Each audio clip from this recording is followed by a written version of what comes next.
Hello friends, Tally Prime की series में आपका स्वागत है। मेरा नाम है वरिंदर सिंह। पिछले काफ़ी सारे सेशन से हम जनरल एंट्रीज की जानकारी ले रहे हैं। पिछले सेशन में हमने देखा था किस प्रकार से हम अपने आउटस्टैंडिंग एक्सपेंसेस को शो कर सकते हैं बैलेंस शीट में और अगले साल उसको किस प्रकार से एडजस्ट कर सकते हैं। इस सेशन में हम बात करने वाले हैं प्रीपेड एक्सपेंसेस को किस प्रकार से सेटअप किया जाता है और किस प्रकार से उन्हें अगले साल के हिसाब से एडजस्ट किया जाता है जनरल एंट्रीज के द्वारा। तो ये सबसे पहले हम प्रीपेड एक्सपेंसेस को समझ लेते हैं। प्रीपेड एक्सपेंसेस वो जो इस साल के खर्चे के साथ साथ अगले साल का खर्चा भी हम पहले से पे कर देते हैं। तो ऐसे केसेस में कुछ खर्चे जो इस साल से रिलेटेड रहते हैं और उसका कुछ भाग जो अगले साल में चला जाता है। जैसे एग्जांपल के लिए इंश्योरेंस, मैंने बाइक का इंश्योरेंस करवाया है 1 अगस्त को। अब 1 अगस्त को जो मैंने इंश्योरेंस करवाया है वो अगले जुलाई तक वो वैलिड रहेगा। तो ऐसे केस में मैंने टोटल 1200 रुपये दिए हैं, जिसके अगस्त में 100 रुपये, सितंबर में 100 रुपये, अक्टूबर, नवंबर, दिसंबर, एक एग्जांपल ले रहा हूँ, जनवरी, फरवरी, मार्च तक 100 रुपये मंथली के हिसाब से मेरा जो खर्चा है वो इस साल में बैठता है। यानी कि लगभग 800 रुपये जो हैं वो इस साल के हैं, जबकि 400 रुपये मैंने एडवांस में पे कर दिए हैं अगले साल के लिए, जो कि मेरे लिए एक प्रीपेड खर्चा है। हालांकि वो इस साल से रिलेटेड नहीं है, लेकिन पे मैंने अभी कर दिया है। तो ऐसे केस में इस तरह के खर्चों के लिए हम किस प्रकार से एडजस्टमेंट एंट्रीज कर सकते हैं वो इस सेशन में हम सीखेंगे। मैं फिर से एग्जांपल दे रहा हूँ। यहाँ पे 1/8 को मैंने इंश्योरेंस करवाया है बाइक का 1200 रुपये का 1 साल का, क्योंकि इंश्योरेंस 1 साल का होता है। 1/8 को करवाया है तो ये मेरा 31/7 तक वैलिड रहेगा। अब ऐसे केस में 8 महीने तो इस साल के कवर हो गए और 4 महीने अगले साल के कवर हो गए।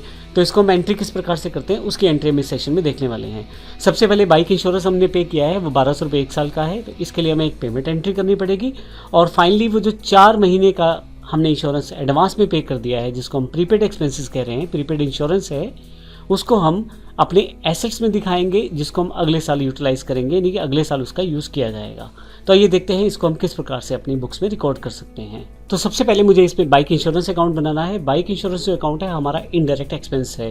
तो इसके लिए मैं क्रिएट पे जाके एक लेजर क्रिएट कर लेता हूँ यहाँ से, बाइक इंश्योरेंस के रूप में। और ये जो है इनडायरेक्ट एक्सपेंसेस है, मैं यहाँ बाकी सब चीज़ें नोट एप्लीकेबल जो है नहीं करते हुए यस कर देता हूँ, तो मेरा अकाउंट ये क्रिएट हो जाएगा, यानी कि मेरे पास लेज़र क्रिएट हो गया है। अब मुझे इसका पेमेंट करना है। वाउचर में जाता हूँ और 1 अगस्त 21 यानी कि जो मेरा 8वां महीना है उसके पहले शुरुआत में ही मैं अब इसके लिए पे करता हूँ। तो इसके लिए पेमेंट के लिए मैं यहाँ से IDBI बैंक से पे कर देता हूँ इसे। और यहाँ मुझे बाइक इंश्योरेंस को पे करना है, तो इसके लिए मैं बाइक इंश्योरेंस अकाउंट यहाँ सेलेक्ट कर लेता हूँ और 1200 रुपये मैंने यहाँ पे कर दिए हैं। अब चेक से पे किए हैं या जो भी आपका मेथड है पे करने का वो आप यहाँ से डाल के एक्सेप्ट कर दें। अब हम चलते हैं यहाँ से अपने प्रॉफिट एंड लॉस अकाउंट में। अगर हम प्रॉफिट एंड लॉस अकाउंट पे आएँ और यहाँ से इनडायरेक्ट एक्सपेंसेस में आ जाएँ तो आप देखेंगे यहाँ पे बाइक इंश्योरेंस है 1200 रुपये जो मैंने पे किए हैं, उसकी एंट्री यहाँ पे अवेलेबल है। लेकिन यहाँ 1200 रुपये जो है वो इस साल के कंप्लीट खर्चा नहीं है। 1 अगस्त को मैंने पे किया है, तो 8 महीने का खर्चा जो इस साल का है और 400 रुपये जो है वो अगले साल से रिलेटेड है। तो इस एंट्री को किस प्रकार से हम यहाँ प्रयोग करेंगे और किस प्रकार से हम देखेंगे। 400 रुपये जो है वो हमारे करंट एसेट है, असल में वो हमारे नेक्स्ट ईयर से रिलेटेड है, तो इस साल का खर्चा नहीं है। इस साल का एक्चुअल खर्चा है 800 रुपये है। तो आइए देखते हैं जनरल एंट्री किस प्रकार से इसे एडजस्ट कर सकते हैं। एंट्री को करने से पहले हमें एडजस्टमेंट एंट्री को करने से पहले हमें एक अकाउंट और क्रिएट करना है। लेजर पे जाता हूँ, वो है हमारा प्रीपेड इंश्योरेंस अकाउंट। क्योंकि अभी हमारे पास कोई अकाउंट नहीं है यहाँ पे, तो मैं इसको शो करने के लिए यहाँ से दिखा देता हूँ। ये जो अकाउंट है हमारा असल में करंट एसेट के अंतर्गत आएगा, क्योंकि हम पहले से एडवांस में पे कर चुके हैं 400 रुपये, जो कि इस साल यूटिलाइज नहीं होंगे, तो ये हमारे अकाउंट में दिखाई देने चाहिए, जो हमारे एसेट्स में दिखाई देंगे। तो मैं यहाँ पे सब चीज़ें एक्सेप्ट कर लेता हूँ, यस कर लेता हूँ इसे। अब फिर से जनरल एंट्री पे हम लोग आते हैं, जहाँ से वाउचर एंट्री करनी है मुझे यहाँ से। अब वाउचर एंट्री में अगर आप देखें तो मैं यहाँ से जनरल एंट्री के थ्रू से एडजस्ट करूँगा। तो जनरल एंट्री पे मुझे क्या करना है, जो मेरा प्रीपेड अकाउंट है उसे इंश्योरेंस अकाउंट को डेबिट करना है, लेकिन कितने से 400 रुपये से, क्योंकि 400 रुपये मेरा अगले साल का खर्च है। लेकिन जो मुझे क्रेडिट करना है वो किसे करना है, मुझे क्रेडिट करना है मेरे एक्चुअल जो इंश्योरेंस अकाउंट है उसको। तो यहाँ पे जो मेरा बाइक का इंश्योरेंस अकाउंट है उसको मैं यहाँ से 400 रुपये से क्रेडिट कर देता हूँ। अब अगर मैं एंटर करते हुए इस एंट्री को कर दूँ, तो अब वापस जाएँ आप और यहाँ से अगर आप बैलेंस शीट पे आ जाएँ, तो आप करंट एसेट्स पे आएँ, तो आप देखेंगे यहाँ पे प्रीपेड इंश्योरेंस अकाउंट यहाँ पे 400 रुपये दिखाया गया है, क्योंकि हमने ऑलरेडी एडवांस में से पे कर दिया है, जबकि ये इस साल का खर्चा नहीं है।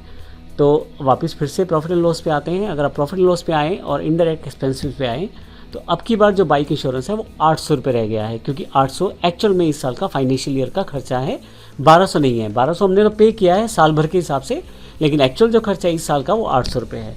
तो इस तरह से हम इसकी जो बेसिक एंट्री करेंगे, जिससे हम अपना जो प्रीपेड इंश्योरेंस है उसको अलग कर देंगे अपने पूरे साल भर के इंश्योरेंस पेड से। तो इस प्रकार से हम इसकी एंट्री करते हैं यहाँ। अब नेक्स्ट ईयर में हम इसको कैसे एडजस्ट करेंगे, जो प्रीपेड अकाउंट जो हमारे पास बन चुका है, प्रीपेड इंश्योरेंस अकाउंट, उसको हम किस प्रकार से एडजस्ट करेंगे, उसको अगले साल किस तरह से खर्चों में दिखाया जाएगा। तो इसके लिए सबसे पहले पीरियड चेंज कर लेते हैं यहाँ से हम। ऑल्ट F2 अगर आप प्रेस करते हैं तो यहाँ से आप पीरियड चेंज कर सकते हैं।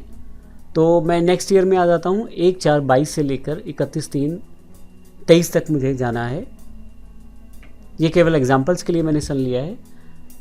तो आप अब फिर से आगे अगले साल में आ चुके हैं नेक्स्ट फाइनेंशियल ईयर में। तो यहाँ पे अगर मैं बैलेंस शीट आपको दिखाऊं तो यहाँ पे अगर आप देखें तो करंट एसेट्स में यहाँ पे आपके पास प्रीपेड इंश्योरेंस दिखा रहा है। अब मुझे यहाँ से प्रीपेड इंश्योरेंस हटाना है, क्योंकि ये इस साल का खर्चा है 400 रुपये, जो मैंने अप्रैल, मई, जून और जुलाई के लिए पे किया है। तो ऐसे केस में मुझे इस खर्चे की एडजस्टमेंट एंट्री कैसे करनी है, आइए देखते हैं। इसके लिए मैं फिर से वापस आता हूँ यहाँ पे और अपने वाउचर में आ जाता हूँ। एक जनरल एंट्री मुझे पास करनी है और इसके लिए जो डेट रहेगी वो 1/4 रहेगी, क्योंकि मैं जैसे ही यहाँ पे आया हूँ जो 2022 में अकाउंट मैनेज करते हुए एंटर करते ही मैं इसको अपना एक्सपेंस में एंटर कर देता हूँ। तो इसके लिए मुझे डेबिट क्या करना है, मुझे यहाँ से डेबिट करना है अपना बाइक का इंश्योरेंस अकाउंट। तो बाइक का इंश्योरेंस मैं यहाँ से डेबिट कर लेता हूँ। कितने रुपये से डेबिट करना है, 400 रुपये से, क्योंकि इस साल का जो खर्चा है वो 400 रुपये है। और क्रेडिट किसको करना है, अब मुझे क्रेडिट करना है जो मेरा इंश्योरेंस प्रीपेड था उसको। तो यहाँ से प्रीपेड इंश्योरेंस अकाउंट को 400 रुपये। अब आप देखेंगे तो यहाँ पे बाइक इंश्योरेंस 400 रुपये डेबिट दिखाया गया है, जो एक्चुअल में इस साल का खर्चा है, और जो प्रीपेड इंश्योरेंस अकाउंट है उसका बैलेंस 0 हो गया है। अब मैं इसको एंटर कर देता हूँ और फाइनली एंट्री एक्सेप्ट कर लेता हूँ। अगर मैं इस साल की बैलेंस शीट में, यानी कि अगले साल की जो बैलेंस शीट में तैयार कर रहा हूँ, अगर आप उसको देखें करंट एसेट्स में जाके, तो यहाँ से आपके पास प्रीपेड इंश्योरेंस हट गया है, क्योंकि वो इस साल के खर्चे में शामिल हो गया है।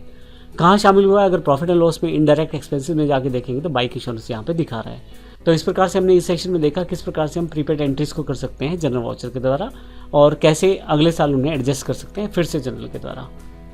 धन्यवाद।